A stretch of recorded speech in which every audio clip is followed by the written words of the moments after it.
तो चलिए वीडियो को स्टार्ट करते हैं। अंतर्राष्ट्रीय मुद्रा हस्तांतरण प्रणाली, ये IBO 6 का क्वेश्चन हमारे पास है। बैंक जो कि अंतर्राष्ट्रीय बैंकिंग व्यवसाय में प्रवेश कर रहे हैं, वह इनमें से किसी भी निम्नलिखित संगठनीय रूपों के माध्यम से प्रवेश कर सकते हैं। अब देखो, इसके यहाँ पे कहने का मतलब है कि जो बैंक इंटरनेशनल आपके बैंकिंग में जो है प्रवेश करना चाहते हैं, तो वो ये जो नीचे हमारे पास कुछ पॉइंट्स दिए हैं, इनके थ्रू जो है वो प्रवेश कर सकते हैं। अब यहाँ पे कुछ हमारे पास पॉइंट्स दिए हुए हैं, इन्हें हम अच्छे से समझते हैं, पढ़ते हैं। तो सबसे पहला पॉइंट हमारे पास यहाँ पे दिया है अभिकर्ता बैंक, कॉरिस्पोंडेंट बैंक का। अब देखिए, इंटरनेशनल मार्केट में वो किस तरीके से प्रवेश करेगा, उसकी टेक्निक को आपने यहाँ पे समझना है। तो सबसे पहला जो यहाँ पे दिया है अभिकर्ता बैंक का दिया है। इसके बारे में यहाँ पे आगे लिखा है, बैंक जो कि अन्य जगह स्थित होकर किसी अन्य बैंक को सेवा प्रदान करता है। फॉर एग्जाम्पल, यहाँ पे हमारे पास अमेरिका का हम एक बैंक ले लेते हैं, ये अमेरिका का बैंक है। और हम यहाँ पे ले लेते हैं एक इंडिया का बैंक, ये इंडिया का बैंक है। ठीक है, तो यहाँ पे हमारे पास लिखा हुआ है बैंक जो अन्य जगह स्थित होकर, ये बैंक कहाँ पे है, हमारे पास अमेरिका में है, किसी अन्य बैंक को सेवा प्रदान करता है। किस बैंक को सेवा प्रदान कर रहा है, ये इंडिया के किसी बैंक को सेवा प्रदान कर रहा है। बैंक जिसका विदेश में कार्यालय नहीं होता, वह उस देश के बैंक के साथ अभिकर्ता खाता रखता है। अब ये जो अमेरिका का बैंक है, इसका इंडिया, अब इसके लिए तो विदेशी हुआ इंडिया। ठीक है, तो इंडिया का, अमेरिका के बैंक का इंडिया में कोई भी जो है कार्यालय जो है नहीं है। जैसे आपने इसके देखा होगा, तो कोई कार्यालय नहीं होगा। तो ये क्या करेगा, इंडिया के किसी बैंक के थ्रू जो है उसमें अपना अभिकर्ता, कॉरेस्पॉन्डेंट अपना एक खाता खोल देगा, अकाउंट खोल देगा, और इस बैंक के थ्रू क्या करेगा, ये सर्विसेज प्रोवाइड करेगा इस बैंक के थ्रू। तो किसी अन्य बैंक को सेवा प्रदान कर रहा है ये बैंक, अमेरिका का जो बैंक है। जैसे हमारे पास यहाँ पे क्वेश्चन में लिखा है, बैंक जो किसी अन्य जगह स्थित है, किसी अन्य बैंक को सेवा प्रदान करता है। ठीक है, आई होप आपको क्लियर हो गया होगा।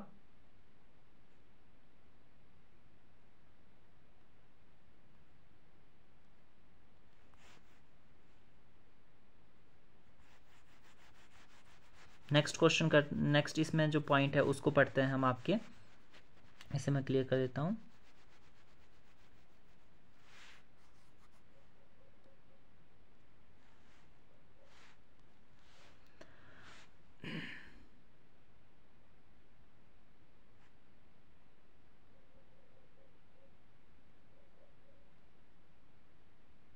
नेक्स्ट पॉइंट इसमें हमारे पास दिया हुआ है यहाँ पर विदेशी शाखा। तो विदेशी शाखा के बारे में बताया है, यह घरेलू बैंक का संपूर्ण तरीके से कार्यालय होता है, जो कि घरेलू व विदेशी राष्ट्रों के बैंकिंग नियमों के अनुसार संचालन करता है। अब देखो, विदेशी शाखा का क्या मतलब हुआ यहाँ पर, कि ये यहाँ पे ये कह रहा है, यह घरेलू बैंक का संपूर्ण तरीके से कार्यालय होता है। मान लो ये बैंक है इंडिया का, ठीक है, ये इंडिया का जो है वो SBI बैंक, आप इसको ले लो, इंडिया का SBI बैंक है। अब ये इसके थ्रू क्या हो रहा है आपके,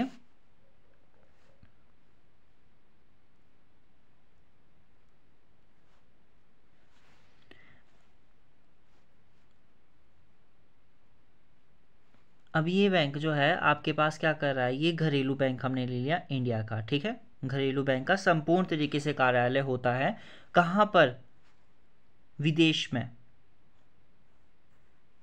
यह घरेलू बैंक का संपूर्ण तरीके से कार्यालय होता है, जो कि घरेलू या विदेशी राष्ट्रों के बैंकिंग नियमों के अनुसार संचालन करता है।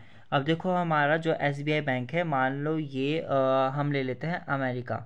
ठीक है, अमेरिका में जो है इसकी एक हम ब्रांच खोल देते हैं। जैसे SBI की ब्रांच होती है ना, जैसे इंडिया में अलग अलग ब्रांच होती है, जैसे आपके इंडिया में अलग अलग ब्रांचेज होती है। जैसे आपके हिमाचल प्रदेश में अलग ब्रांच होगी, आपके हरियाणा में अलग ब्रांचेज होंगी, तो हर एक जगह की अलग अलग ब्रांच होती है। उसी तरीके की ब्रांच जो है कहाँ पे खोल रहे हैं, अमेरिका में खोल रहे हैं, विदेश में खोल रहे हैं। तो वही चीज़ यहाँ पे हमारे पास बोली है, यह घरेलू बैंक का संपूर्ण तरीके से कार्यालय होता है जो कि घरेलू और विदेशी राष्ट्रों के बैंकिंग नियमों के अनुसार, अब नियम किसके अप्लाई होंगे उस पर, अमेरिका के, तो मतलब बैंकिंग नियमों के अनुसार संचालन करता है। नेक्स्ट हमारे पास आता है विदेशी एजेंसियाँ। ये शाखाओं की तरह होती है, ये शाखाओं की तरह होती है परंतु सिर्फ सामान्य जमाओं को स्वीकार नहीं कर सकती। हालांकि ये अपने साथ व्यापार करने वाले ग्राहकों के ऋण बकायों को स्वीकार करती है। यहाँ पे लिखा हुआ है कि ये शाखाओं की तरह होती है परंतु सिर्फ सामान्य जमाओं को स्वीकार नहीं कर सकती। फॉर एग्जाम्पल, जैसे हमने अभी ऊपर आपके एसबीआई की अलग अलग ब्रांच बताई थी, वैसे ही इसमें होती है विदेशी एजेंसियाँ। ये ब्रांचेस की तरह होती है एक तरीके से, पर ये जो है जैसे आप बैंकों में नॉर्मली पैसे जमा करवाते हो उस तरीके की ये आपके पास जमा स्वीकार नहीं करती है। ये क्या करती है, बिजनेस करने के लिए ग्राहकों के जो ऋण के वो बकाए वगैरह होते हैं उनको जो है स्वीकार करती है। नेक्स्ट हमारे पास इसमें विदेशी सहायक बैंक। विदेशी सहायक बैंक, इसका मेन पॉइंट आ जाता है कि विदेशी सहायक बैंक वह बैंक है जो कि मेज़बान देश में निगमित किया जाता है, वह स्थानीय घरेलू बैंक के समान नियमों के अंतर्गत संचालित होता है। विदेशी सहायक बैंक वो बैंक होता है जो कि मेजबान देश जो होता है उसमें चलाया, मतलब निगमित किया जाता है एक तरीके से।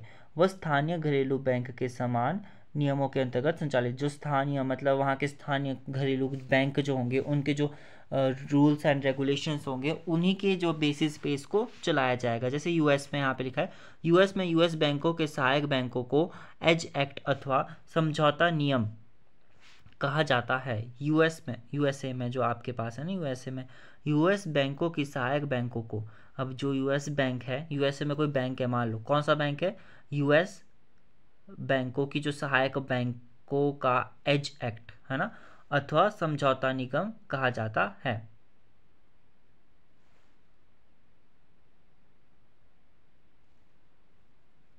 बैंकों की जो भी सहायक बैंक होगी उनको एज एक्ट और समझौता निगम क्या कहा जाएगा, एज एक्ट और समझौता निगम, एग्रीमेंट कॉरपोरेशंस कहा जाता है। लास्ट पॉइंट इसका आ जाता है हमारे पास यहाँ पर प्रतिनिधि कार्यालय। ये छोटे कार्यालय होते हैं जिन्हें बैंकों व ग्राहकों को परामर्श सेवाओं को उपलब्ध करवाने के लिए खोला जाता है व अभिकर्ता बैंक की सेवा प्राप्त करने के लिए। ये छोटे कार्यालय होते हैं जो बैंकों और ग्राहकों को जो है आपके परामर्श सेवाओं को उपलब्ध करवाने के लिए खोला जाता है।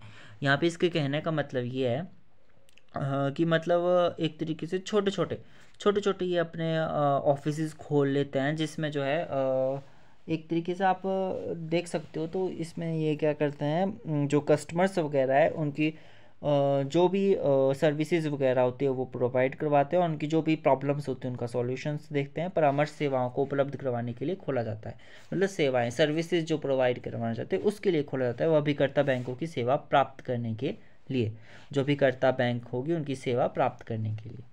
कभी कभी बैंक विदेश में व्याप्त बैंकों का अधिग्रहण कर सकती है, जो बैंक विदेश में प्राप्त बैंक जो होंगे उनका अधिग्रहण भी कर सकती है। ठीक है, तो ये सारे इसके मेन पॉइंट्स थे किसके, अंतर्राष्ट्रीय मुद्रा हस्तांतरण प्रणाली। आई होप आपको समझ में आ गए होंगे। सो चैनल को लाइक शेयर सब्सक्राइब करें। Thank you.